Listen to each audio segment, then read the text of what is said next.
Bonjour et bienvenue pour cette seconde vidéo sur le principe du raisonnement par récurrence. Aujourd'hui, je vous propose un exemple de démonstration par récurrence. Alors, si dans la première vidéo vous vous rappelez bien, nous avions illustré le raisonnement par récurrence à l'aide d'une analogie, l'effet domino.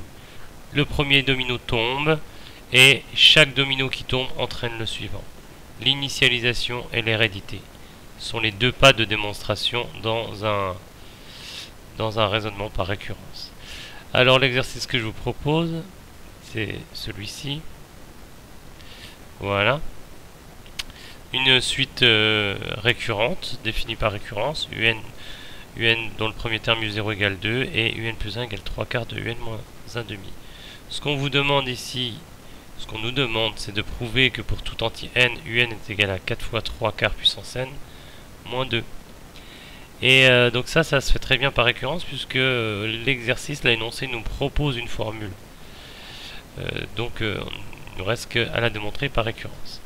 Alors, je fais disparaître l'énoncé pour avoir plus de place pour écrire. Alors commençons par bien écrire notre proposition. Alors, pour tout entier n, ce qu'on est censé démontrer, pour tout n appartenant à l'ensemble des entiers naturels, je vais considérer la proposition Pn, la suivante. Un égale 4 fois 3 quarts puissance n moins 2. Alors à ce stade, c'est une proposition, donc elle peut être vraie ou fausse. Tout l'enjeu de cet exercice, c'est de proposer que Pn, la proposition Pn, est vraie, quel que soit n. Donc commençons par le commencement, c'est-à-dire l'initialisation. L'initialisation, c'est est-ce que P0 est vrai? P0 est-elle vraie? P0 est-elle vraie? C'est-à-dire, est-ce que U0 est bien égal à 4 fois 3 quarts puissance 0 moins 2? Bon, ça c'est facile à voir. L'énoncé nous précisait que U0 est égal à 2. Et d'autre part, il nous suffit de calculer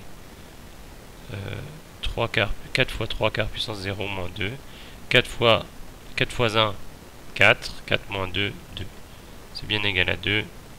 La vérification est triviale. Voilà, on a bien U0 égale, ce qui prouve que notre propriété P0 est vraie. Alors on a fait ce qu'on appelle l'initialisation de la démonstration par récurrence. Maintenant, le deuxième point, chaque point est indispensable. L'initialisation et l'hérédité. Alors pour l'hérédité, supposons, c'est ce qu'on appelle l'hypothèse de récurrence, supposons que en fait, ce serait que pour un entier k, qu'il existe un entier k, que pour un entier k, virgule, pk soit vrai. C'est ça, notre pk soit vrai, c'est-à-dire ici que u indice k, le kème terme, soit égal à 4 fois 3 quarts puissance k moins 2. Voilà, ça c'est notre hypothèse de récurrence, et ce qu'on souhaite démontrer, c'est la véracité de pk plus 1. Pk plus 1 est-elle vraie? Point d'interrogation. Pour vérifier que pk plus 1 est vrai ou pas, à ce niveau on ne sait pas, eh bien on va faire comme pour l'initialisation, on va évaluer le terme uk plus 1. Or, la suite est définie par récurrence par la relation, je vais la rafficher comme ça, on verra tout de suite. Bon, on voit pas très bien. Un égale 4 fois, ça c'est la relation de récurrence. Non, pardon, ça passe pas la relation de récurrence. La relation de récurrence c'est 3 quarts de uk moins 1 demi. Ça c'est vrai pour tout n. Donc c'est vrai aussi pour k. On a un plus 1 égale 3 quarts de un moins 1 demi, donc c'est vrai pour l'entier k. Mais ce qu'on peut exploiter ici, c'est qu'on a une relation entre uk plus 1 et uk, mais uk, on a supposé qu'il était égal à ça. Donc, on peut utiliser notre hypothèse de récurrence.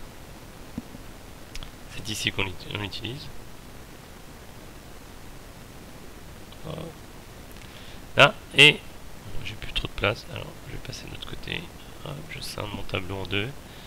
Et on va remplacer le terme UK par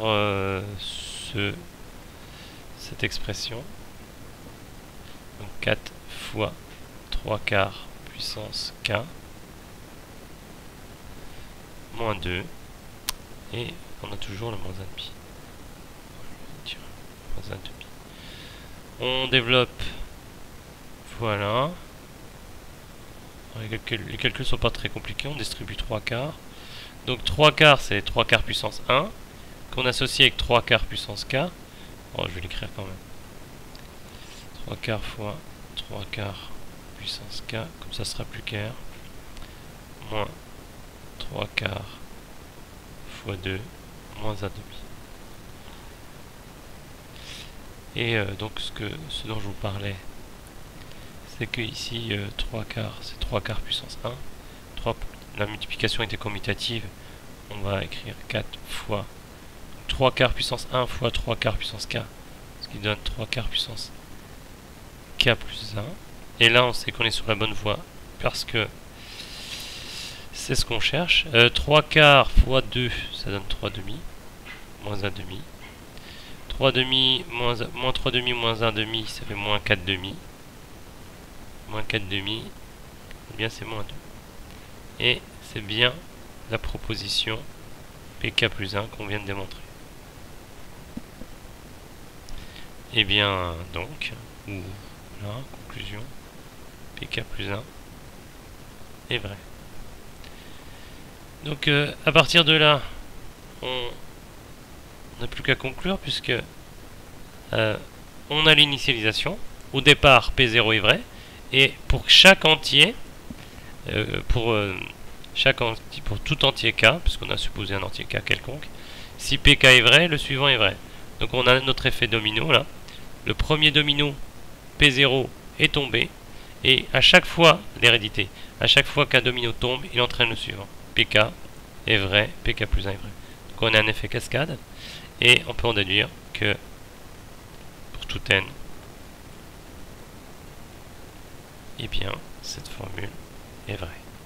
On a bien UN qui est égal à 4 fois 3 quarts puissance